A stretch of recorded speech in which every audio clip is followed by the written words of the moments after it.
Welcome, friends, to Yoga and Podcast. This show brings the science and the magic of yoga and mind-body practices down to earth for the everyday person to help you live your best life. I'm your host, Ashley Weber, a mind-body teacher and forever student who is very curious about all things yoga, and I am grateful that you are here. On today's episode, we will chat with Madhur-Nain Webster. Madhur-Nain is the author of The Stressless Brain. Stay tuned to find out how you can receive the book for free. She will share with us the fascinating science behind yoga and meditation and how it impacts the brain. She even breaks down the difference between the brain and the mind. Madhur-Nain is chock full with wisdom and practical application of yoga and meditation, which will help us all to live better lives. She shares knowledge relatable to everyone, yoga practitioner or otherwise. I just know you will love this conversation. Let's sit back, relax, and enjoy the episode, y'all.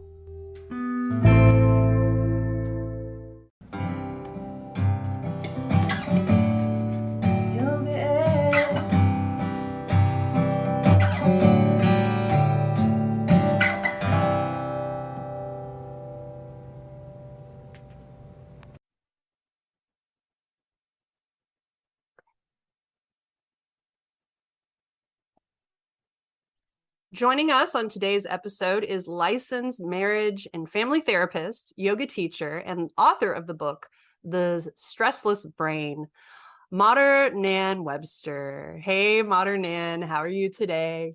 I'm so good, Ashley. It's great to be here. Yeah, I'm so happy to have you on the show.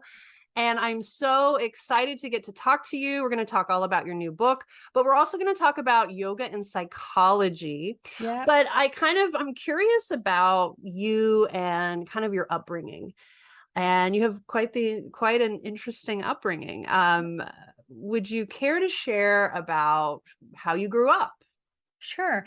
So, I often tease, if I were to write an autobiography, I would probably call it, I was raised in a yoga cult and I still believe in God. That's good. Yeah. So that I'll probably use that one day. But you know what? I was raised in the whole yoga world, and I have really fond memories and I have really sad memories. As you know, as being a therapist, we all have this. So being a therapist, I've heard a lot of clients talk about their pasts and their childhoods. And so even those of us who were raised in the so-called spiritual world also still have, pain and suffering, but also really joyful experiences. So my parents were heads of an ashram in Germany, in Hamburg, Germany. Oh, I didn't know that. Yeah, they were the very first Kundalini yoga teachers in Germany ever. And now there's probably over 300,000 yoga teachers, trainers.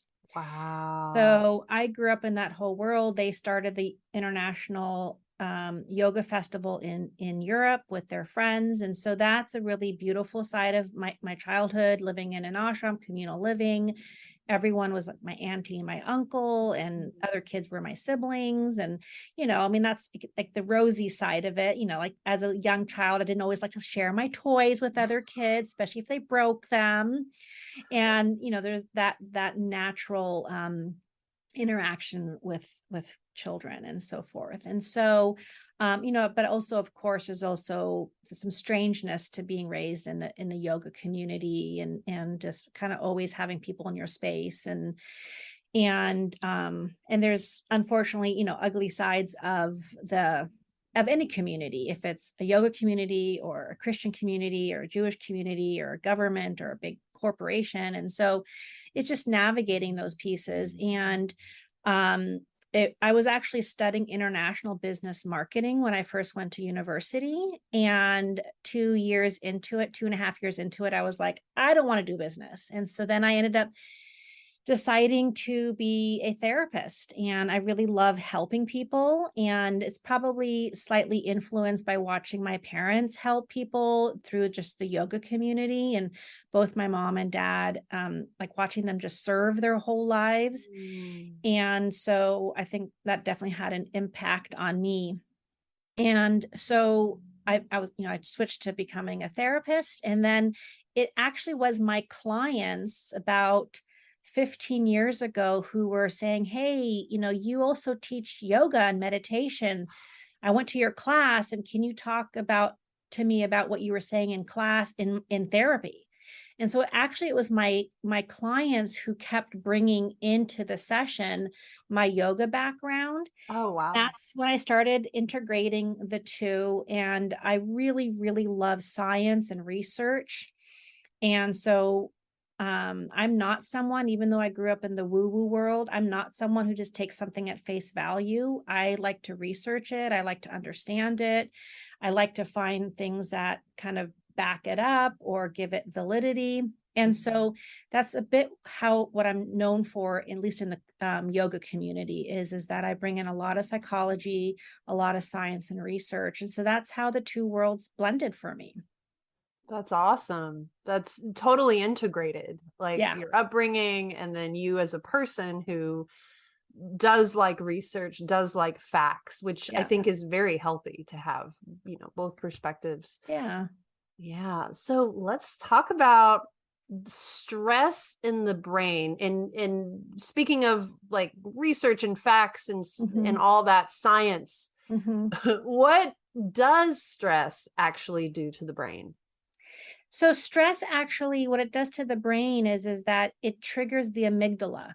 And the amygdala is Mm. inside our brain. It's if you go in through the ears and in through your eyes. If you imagine you have like a light coming, yeah, it's kind of maybe if you're kind of imagining you're going in through the ears, in through the eyes, and you're meeting the back of your brain, and that's where your amygdala is. And this is the animal part of us that is the fight, flight, and freeze. And so when we experience stress in our life, it gets triggered in our brain as fight, flight, and freeze, which then triggers our glandular system, aka mostly our adrenals, which then we're thinking danger. The Mm. problem is nowadays is people are stressed because they're getting every red light and they're supposed to be at a meeting. People are stressed because they are trying to ponder, should I send this email or not? People are stressed because those are small, benign, but people could be stressed for bigger things like I can't pay my rent, or I don't have enough money to buy food, or I'm worried my partner is going to break up with me. So these are external real life stressors, some really tiny, insignificant to really big. Our brain does not know the difference between real danger, like if you think of our forefathers, I'm being attacked by a saber-toothed tiger versus I'm late for a meeting. And Mm. so the brain, the amygdala goes into fight, flight, and freeze, which what happens is you start releasing hormones from your glandular system that start to secrete cortisol, most of us have heard about. And Mhm. that gets our adrenaline going. We start sweating a little bit. We feel a knot in our stomach, perhaps, or your mouth starts to salivate, or your jaw starts to tense. And then that reinforces the thoughts in your head. Oh my God, it must be true. She is going to dump me because I have a gut feeling. And it's like, no, your gut and your body is reacting to your thoughts that are impacting your amygdala. Oh my God, I never Yeah. knew that. Yeah. That's wild. It like it's a self-fulfilling prophecy in a way. It is. And it's not to say that we're disappointed if something, like if we get every red light. Let's use something super benign. Oh my God, I'm catching every red light home and I have to make dinner for my kids. Of course, there is a level of stress. Now, here's the difference between stress and anxiety. You're driving home and you're stressed, like, oh my God, I have to get home. My kids are going to walking home from school and I need to get there before they get home. And, we're having that. And so we have some cortisol going, and maybe we're talking to our neighbor. We're trying to manage.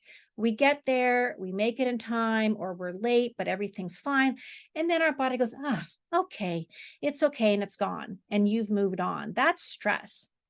Anxiety is when you have that same beginning part experience and you get there, but you're still stressed. The kids are home, but you're still revving at a 10. You're still like, oh my God, put your backpack there, and I got to make dinner, and oh my God, the phone. And you're still revving at this high level of activity and worry and secretion from the glands that are pumping hormones. And that's when you start experiencing anxiety a lot, like continuously, or it lingers.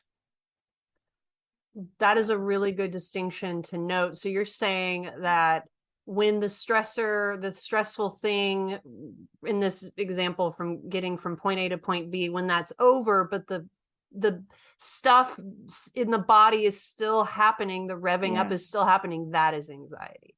Correct.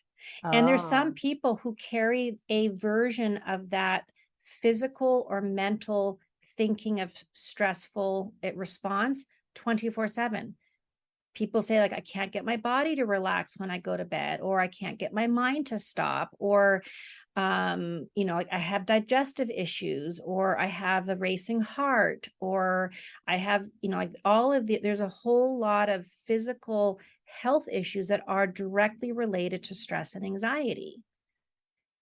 And, so go ahead. Well, I listened to another one of your interviews, and you were talking about the difference between the brain and the mind, and you just mentioned the mind, and I'm just curious if you wanted to kind of break down if there's a difference between the brain and the mind. Yeah, there's a big difference. The brain is an organ like everything else. The brain is the organ, like you have a liver and you have a pancreas and you have your digestion, your small and large intestines. The brain is, you have your frontal lobe, which is your pituitary gland, your pineal glands, the top part of your brain, and you have all these different parts of the brain, and that's the brain. And the brain is making sure you're breathing. The brain is making sure that you are digesting your food and you're releasing the, different things that your body needs to, like right now I'm moving my hands, but my brain's making sure I can move my hands. It's making sure that my muscles are doing their job so I'm not a puddle on the ground. So that's the brain's job. The brain has no attachment to right, wrong, good, bad. The brain doesn't care if you're married or single or have kids or never have kids, or if you love your dog, or if your dog just died and you're heartbroken. The brain does not relate to that. The brain is just action, reaction, and keeping the machine going, which is the body. The mind is what really occupies us throughout our whole entire being and life and journey. And there's that great quote, don't believe everything you think. Because your mind thinks in contrast. The mind does think right, wrong, good, bad, stop, go. I love him, I hate him. I should eat this, I shouldn't eat this. And the mind, when it goes in contrast, it's influenced by the lenses. And this is one of my specialty things that I talk about a lot. Our mind is influenced by lenses, and the lenses, we have lots of them, hundreds, perhaps, some main ones, but we have lots. Those lenses come from our childhood experiences, trauma, drama, good, bad, and the ugly. So if you had, let's say, a mother who was always in your space and overbearing and trying to control what you were doing because she worried so much, that creates a lens of, I'm always in danger. I don't know what to do for myself. I always have to get, that's, this is a version of that. And so this lens, kind of like when you go to an optometrist and they go, is it A or is it B? Is it A or is it C? And so it'd be like, okay, worrying, I can't get anything done lens versus I always have to, I'm stuck and nothing ever works out for me. Lens comes in or out. And that's where the mindfulness piece comes in. Yoga, meditation, and mindfulness practice, and even religion to some extent too. And that's another whole conversation. But these tools don't fix our life, but they help us to learn how to reflect on our lenses. Is this reality, or is this imaginary? Is it a belief? Is it a lens? And so the more we practice our practice, if it's yoga or meditation, mindfulness or even prayer, the more we do that, we start to learn to sit with what our mind is doing and go, Mm. oh, there's that thought again. Oh God, it's interesting. This thought always pops up when my mom calls me. I wonder what that's about. And so it's learning to be able to reflect that this is a process that's happening within me, which is different than this, I am the process. You can step back and see it from maybe a bigger picture, and there's a curiosity around it. So I think like when you take curiosity to something, you can really look at it versus react to it. Like Yeah, you can kind of step back and for sure. yeah. And so many times people really think that what I'm thinking is reality. And that's like, I Mm. work with a lot of couples. And so one will be speaking and the other person's completely reacting. I'll be like, wait, whoa, what just happened? Well, she just blah, blah, blah, blah, blah. And I'm like, Mm. no, I didn't hear that. What did you hear them say? Mm. And they'll say something completely different, but that's their reality because they're hearing it through the lens. They're hearing it through their story that they carry in within their romantic relationships, which usually come from our childhoods. Yeah. So basically we spend our whole adult life undoing our childhood with all of our practices to like heal. And Mm-hmm. so could you give me an example of like, for instance, yoga, right? Mm-hmm. If we're undoing that lens, or we're maybe taking off that lens or shifting that lens, or just realizing that there's a lens Yeah, there from our adjusting it. childhood. Yeah, what would that look like in a like with In a yoga? yoga practice. Yeah. Mm-hmm. So the idea of yoga is there's a reason why we want to practice every day. And it doesn't have to, like, I have this pet peeve, and most yoga studios say that doesn't work, but I'm like, oh my God, this would be so much better. Is classes should be 30 minutes. Oh There yeah. should be 30-minute classes, 25-minute classes, hour classes. People nowadays can't really go for an hour and a half. I And like so, that. Yeah. yeah. And so part of how yoga works, I mean, of course, there's the whole body and muscle and flexibility and flow and energy and nervous system, of course. But when we think about our mind and how we see the world and those lenses, the way that yoga helps is that, let's say you have something that you are feeling stressed about, or you have to make a decision, or you're having a reoccurring worrying thought. What you could do is you could go on, get a piece of paper, write down the one thing, put it on front in your mat, and sun salutation. I tell people all the time, just go online, download and print sun salutations. It crosses all modalities of yoga to some extent. It's easy to memorize. You can go at your own pace. Don't worry about the breathing. And you're going to read your issue or your question or your reoccurring worry. And then you're going to just hold it in your mind's eye, really bring it forefront and center in your whole self, and start moving through the sun salutation.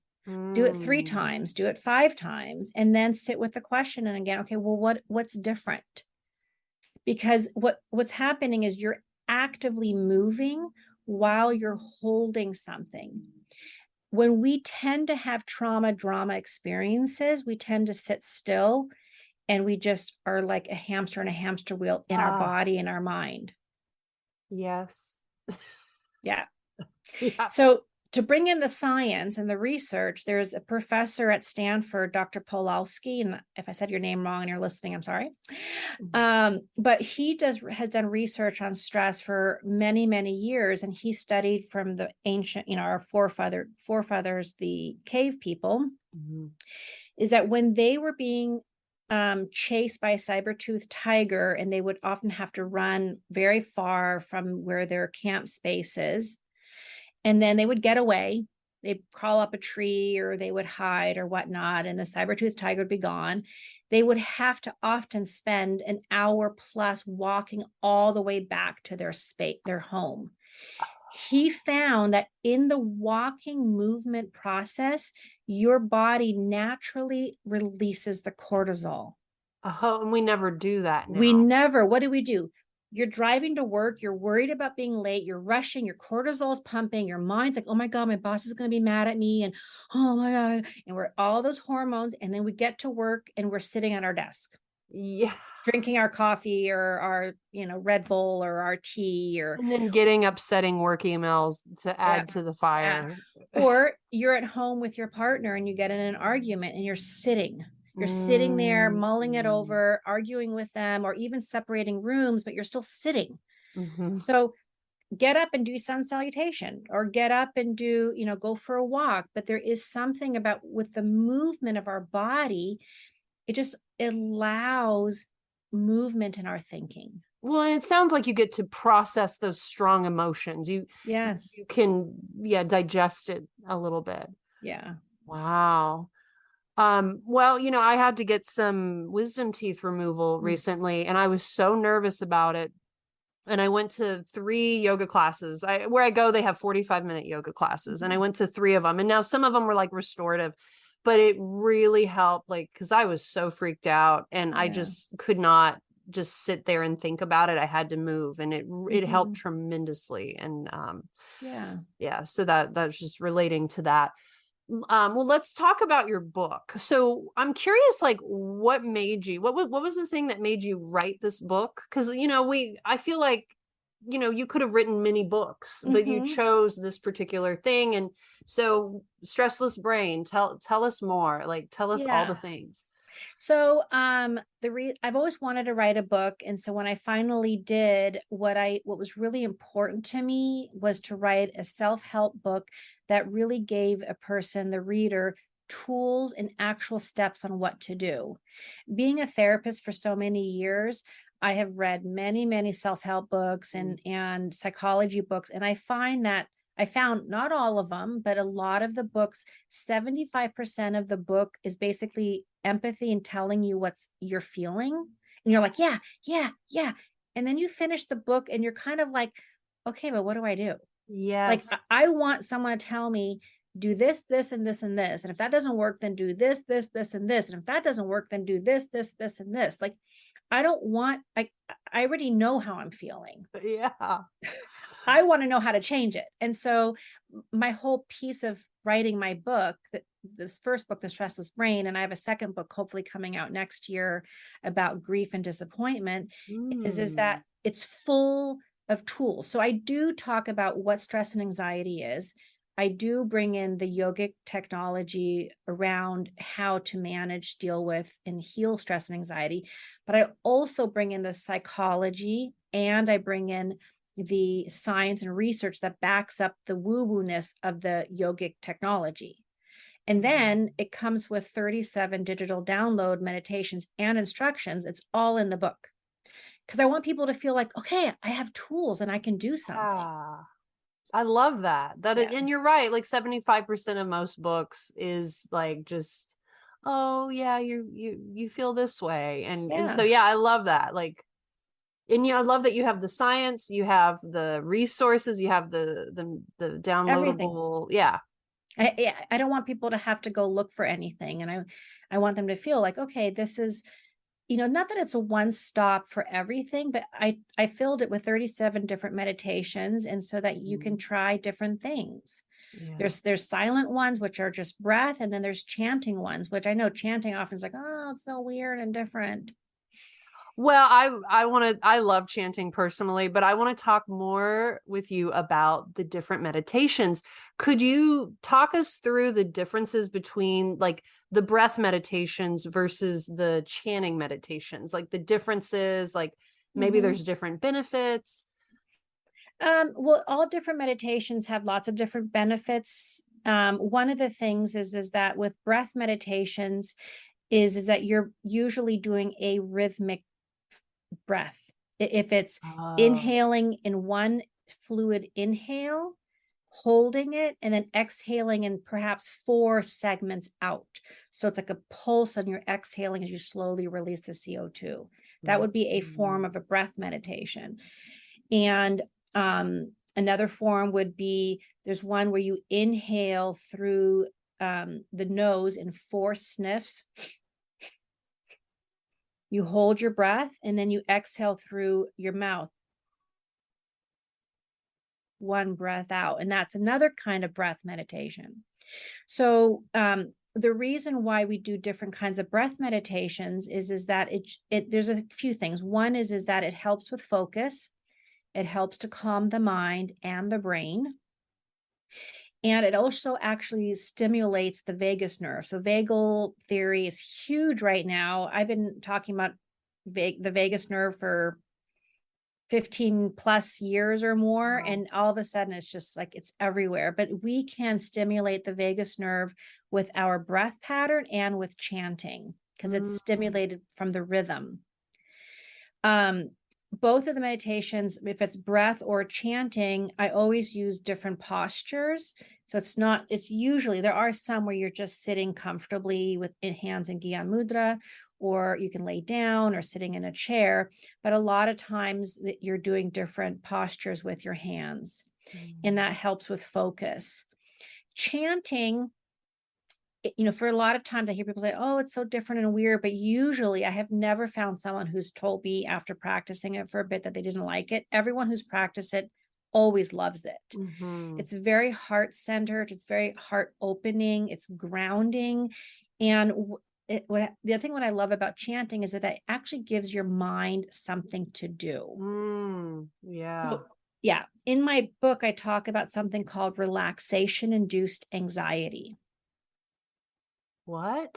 Yep. Relaxation-induced anxiety. What this means, and a lot of listeners are going to probably go, oh my God, that happens to me, is when we slow down and we're in Shavasana or we're in relaxation or we're doing long, deep breathing and watching our breath, all of a sudden we start feeling more anxious. Yes.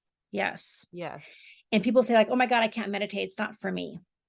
It makes me feel horrible, or I can't stop. I can't get myself to slow down. It's just not for me. So what happens is that when we have been revving our internal engine, our glandular system and our brain, when we've been revving that part of our body for 5 years, 10 years, sometimes our whole lives, when we slow down, it creates a stress within the body. It doesn't know what to do. And one really simple example that's extreme, but it kind of proves the point. It's someone who works really, really hard for 65 years, retires and has a heart attack. Oh God. Yeah. Yeah. Our bodies, I was telling a client, it's like, going through the different traumas in her life, and every trauma is a bowling ball. And I said to her, I was like, look, you have these 7 bowling balls that you've been holding, which no one can hold 7 bowling balls, but you've been holding them, and some of them high up with your hand, like in a V shape, holding them for 20 years. So when all of a sudden you take your hands down, your whole body's shaking because it is and was too much. So with relaxation-induced anxiety, it's one way to get around it is if you give your mind something to do for your meditation, you're able to bypass that and start to teach your mind, brain, and glandular system to start to learn how to relax. And over practice and over time, you're able to regulate yourself again.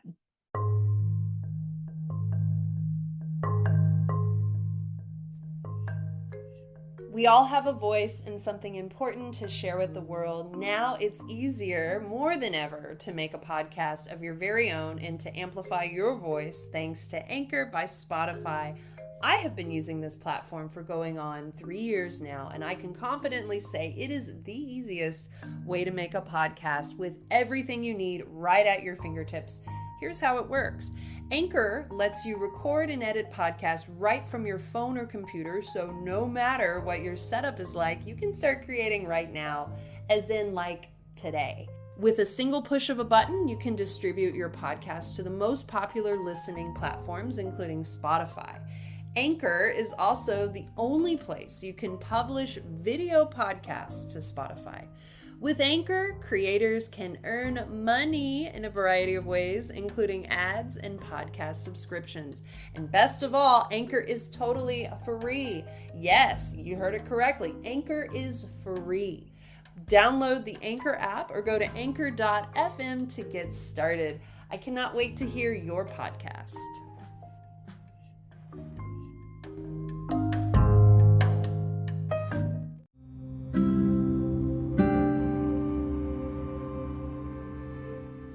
Hey friends! I just discovered my new favorite yoga accessory, Yoga Knees. This product really saved my knees. Yoga Knees help solve the problem of those times in class when we kneel on hard surfaces like your yoga mat. Now your knees can also be pain-free with Yoga Knees. They are super comfortable and made with durable material. Yoga Knees is a high-quality, built-to-last product. They are a woman-owned business manufactured by women and made in the USA. When you buy a pair of Yoga Knees, $1 of the proceeds goes towards St. Jude's Children's Research Hospital. Yoga Knees is giving you all 10% off your first order. Go to yogaknees.com, that's spelled YOGAKNEES.com, and use promo code YOGAAND at checkout. The link is in the show notes. 30-day money-back guarantee. Remember to use promo code YOGAAND to get 10% off.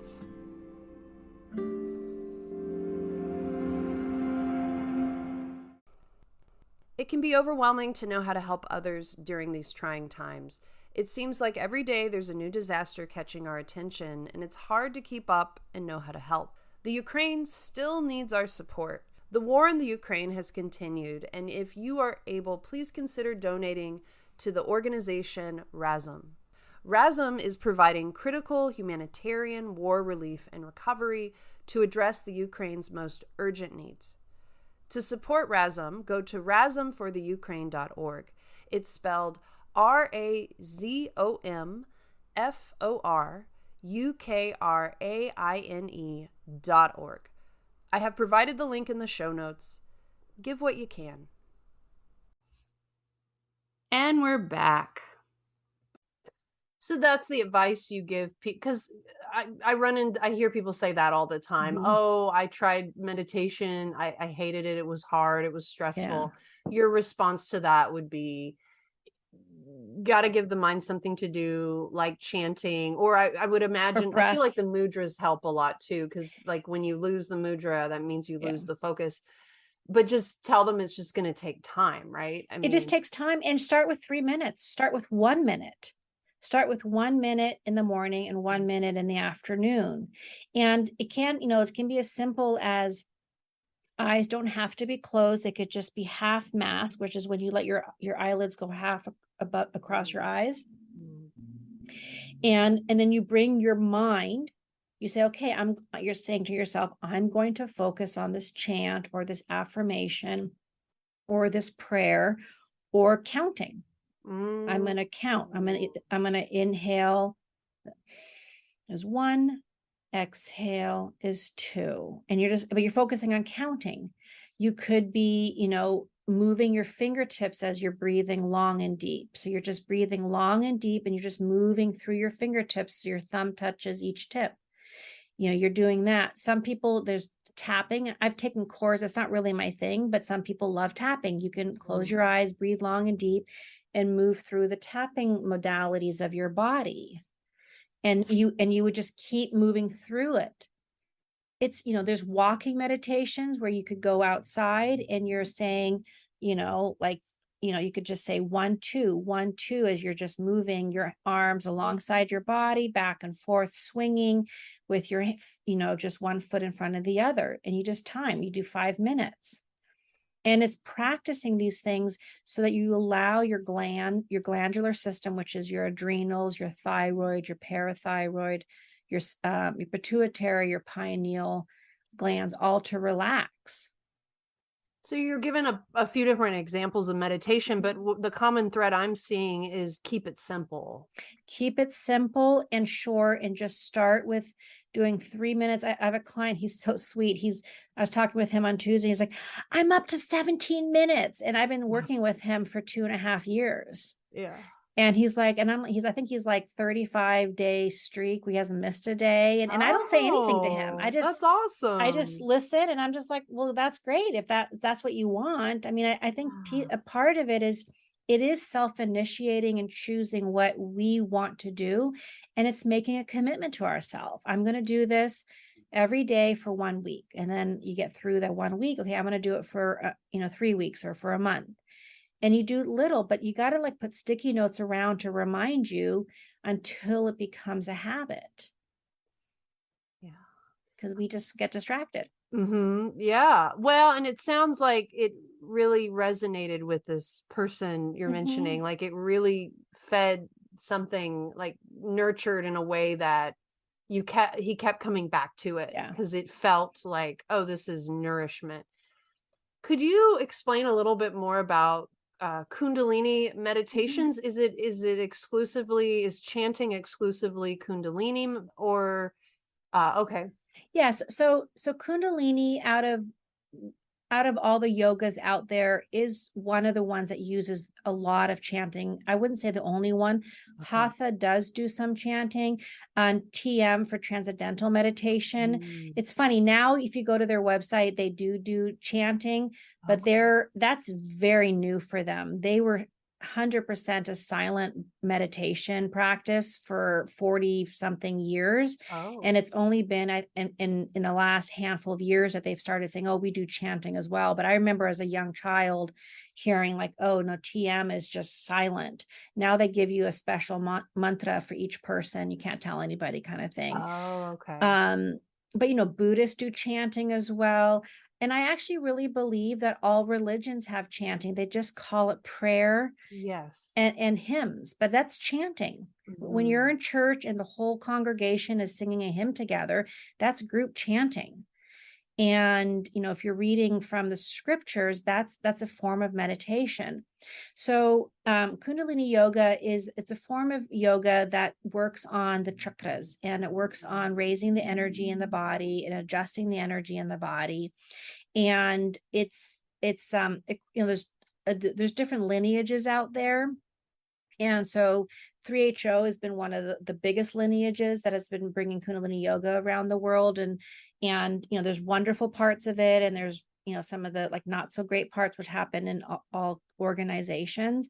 But Kundalini itself means awareness, and yoga means union. So Kundalini yoga is the union of awareness. And part of it has to do with being able to get in touch with one's own multifaceted parts of who we are, body, mind, and spirit. And through awareness, we're bringing it all together, which then when it comes together, it raises our awareness, also known as raising the Kundalini energy. And so there's a lot of chanting. I've created over 55, 60 singles, but they're all chants, but they're not all for chanting meditations. I've created chanting meditations to go with silent ones, because our mind, for a lot of us, needs something to focus on to help us to stay present in that moment. So what would happen if we never address the monkey mind and we just let our mind get all wild and we never worked on it, meditated? What would be some of the negative effects?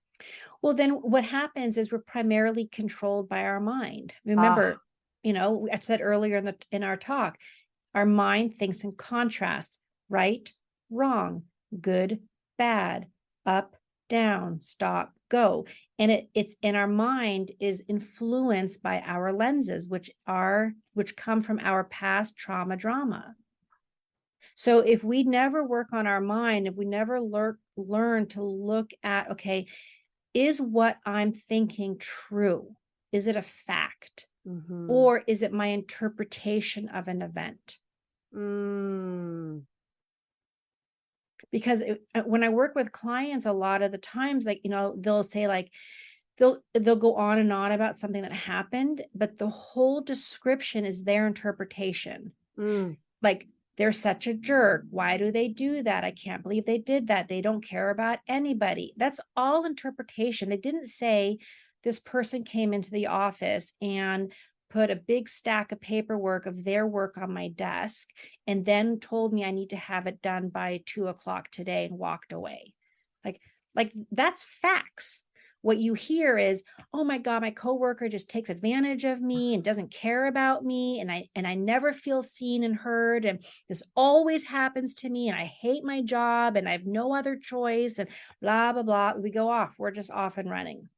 So this practice of yoga or mindfulness, cultivating mindfulness and, seeing you have lenses, basically you're opening yourself up to potentially have choices in your life that otherwise you wouldn't see that you have choices, right? Like, right. Well, we tend to believe, most people believe what they think.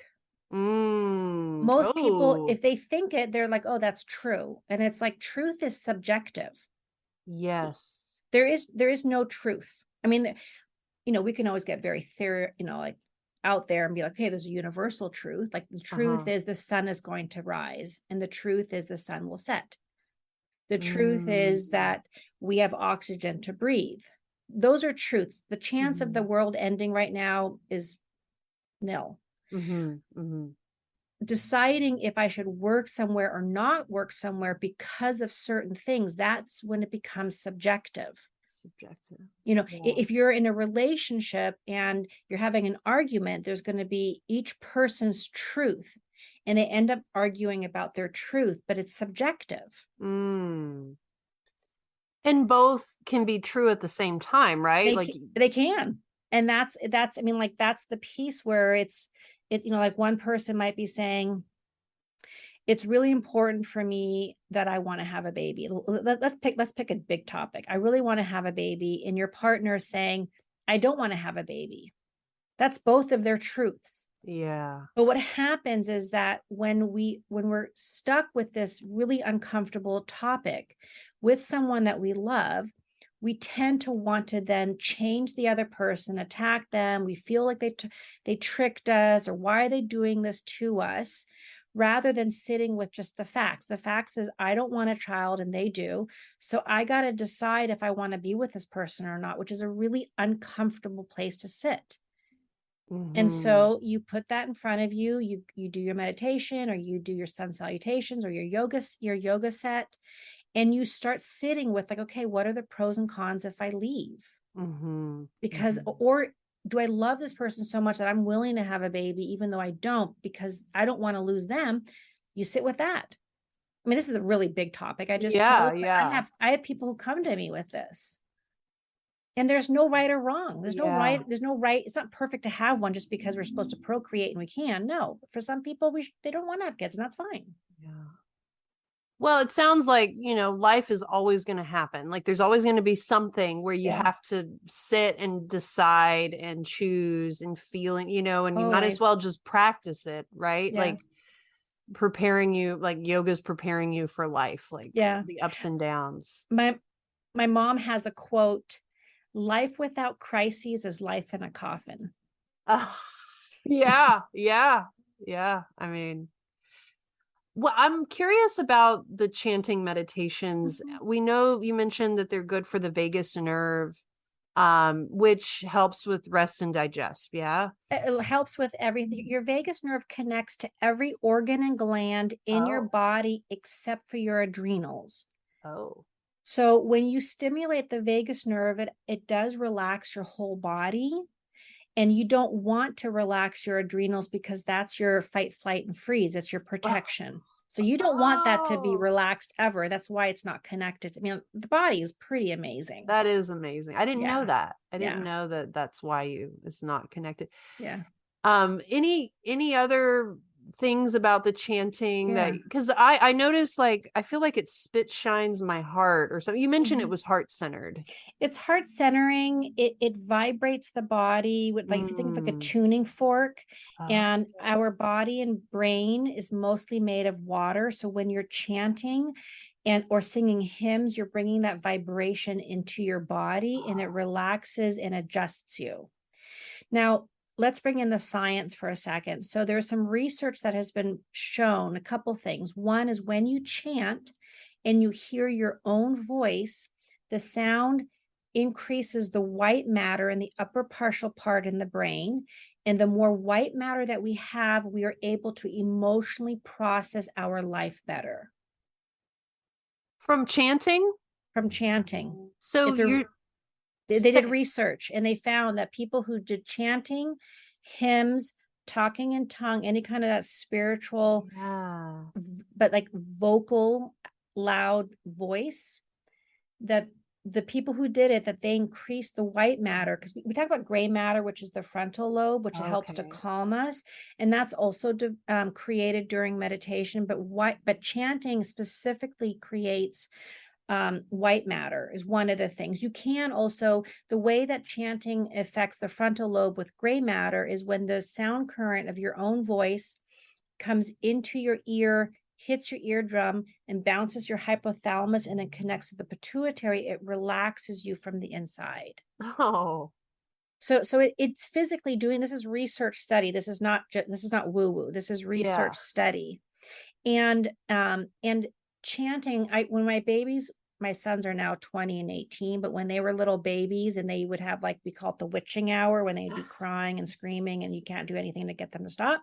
Uh-huh. I used to hold them, I'd bundle them up and hold them on my chest, and I would chant at a similar vibration of their crying, kind of not loud, like it wasn't like it was like, Uh-huh. but it was louder, a little bit frantic, and I would chant. And then every couple minutes, I would take my voice one octave slower and lower until the point where I was whispering and very slow chanting, and both of them would stop crying. That is an amazing technique. Yeah. Everyone should know that technique. Yeah. That's wonderful that And worked. yeah, and it doesn't have to be chanting. It could be a hymn. It could be, I always encourage people, like, pick things that are uplifting. You don't want to, like, words are powerful, words are seeds. Mm. So if like, there are musicians out there that have quite lovely songs that are uplifting, but there's also a lot that's kind of a pulling down energy, which might be fun to mosh around in the mosh pit at a concert. But when you're chanting, you may want to pick something different. Yeah. Yeah. I think Yeah. it's funny how we're talking about chanting and prayer and all this and how, like, it's considered new age almost, but Mhm. this is so ancient. It is so ancient, and ancient all over the world. It's not just to the east, it's everywhere. It's part of Mhm. our, it's part of our, blueprint of who we are as human beings. Sound. I mean, when the baby comes out, what's the first, they take a breath and then they cry. Right. And cry, and it's a sound. I mean, when you hear that sound, it's like, it's beautiful. I mean, like, oh my God, that's my child. That's, it's like, Mhm. here I am, hear me roar, kind of thing. Yeah. Sometimes, there's a funny saying, you teach your children to talk and walk and spend the rest of their lives telling them to shut up and sit down. But there is that piece of consciousness of being able to hold that space, but also being able to, then you are learning how to regulate yourself. And Mhm. that just takes, and that's another whole conversation with Yeah. young people, how to regulate and grow and learn. Well, thank you so much for sharing all this knowledge today. Now, you mentioned you have a book in the works. Could you I tell do. us about that book a little bit more? So I hope that it will be out in 2023. It might be at the end of the year or so. And this second book is about grief and disappointment, and it's about tools on how to travel in that journey. And I'm very excited about it. It's going to be a real hands-on, step-by-step tools with lots of I love to give free stuff away. So there'll definitely be some things in there for downloads and such. And I'm just excited because we cannot escape disappointment. There is no way around grief. We all will experience grief in our life, small, medium, and large. It's just part of being human. But no one teaches us how to manage grief. Exactly. No one teaches us how to manage disappointments. Yeah. And so that becomes, if we don't do it in a way that's helps us to move through, it becomes a lens that then we look at the life. Like, this horrible thing happened to me, small, medium, or large. And now we look at everything through that thin layer of that lens of that pain, trauma. But if we learn how to process it, I'm not saying we make it okay. That's not what I'm saying, but we learn how to navigate through the journey, then the lens stays in. We're able to have a clearer lens of how we see life. And it's not out of focus. That's beautiful. Yeah. That's a beautiful way to put it. And I'm so excited to see that book come out. Yeah. Where can we find you online? So I have a website, which is my name, Madhur-Nain.com. So it's MADHURNAIN.com. And if you just put it in, I'm the first one on there. It's a unique name. And I'm also on Instagram, my name, Madhur-Nain, and all my information. I'm on YouTube, with my name. I'm Spotify, all my music's on Spotify and iTunes. And here's another thing, 3 minutes is always free on SoundCloud, my name, Madhur-Nain. And because 3 minutes, science has found, research, that 3 minutes of meditation actually lowers your blood pressure. Ooh. I love it. I love all the science that I know. you're sharing. I geek out on it. I love it. I love it. You have a book giveaway? Yeah, I do. So because I have a second book coming out, and I'm actually doing a second edition of my first book, The Stressless Brain. I have a lot going on. Yeah. I'm gifting right now all the listeners who are listening to your podcast on the day it's released will receive the code if you do madhurnain.com/free book, FREEBOOK. You do that, I will send you a free book in the mail, because I love getting packages. Oh my God, that's so generous. And yes to that. Yes. I love that. And anyone who's listening to your podcast, days or weeks or months later, they can do, again, madhurnain.com/just ebook, and they get my free digital book. Oh, that's awesome. In their email sent to them. So I'm happy to share this, and hopefully I can help someone in some way. Yes. Well, I've learned so much having you on. Thank you for sharing all this wonderful knowledge. Thank you for your generosity in this book giveaway. And I hope to have you back on the show in the future. I would love to be here, Ashley. Thank you. All right. Thank you so much.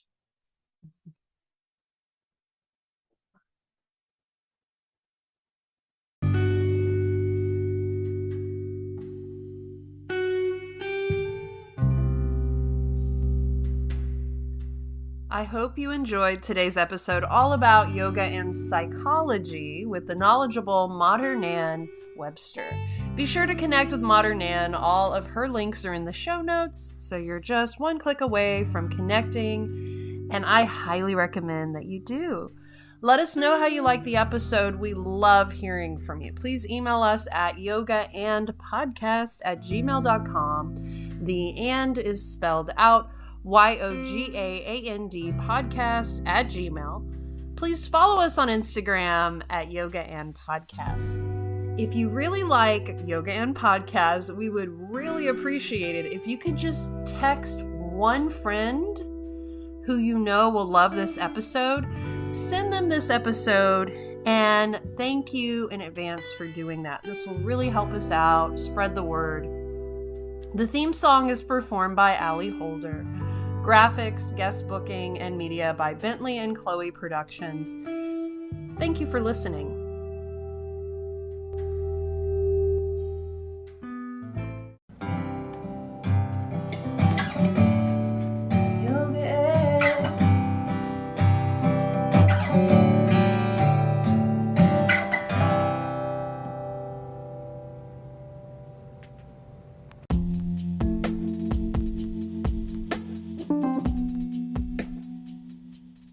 Hey friends, let me tell you about my favorite herbal store, Earth Commons.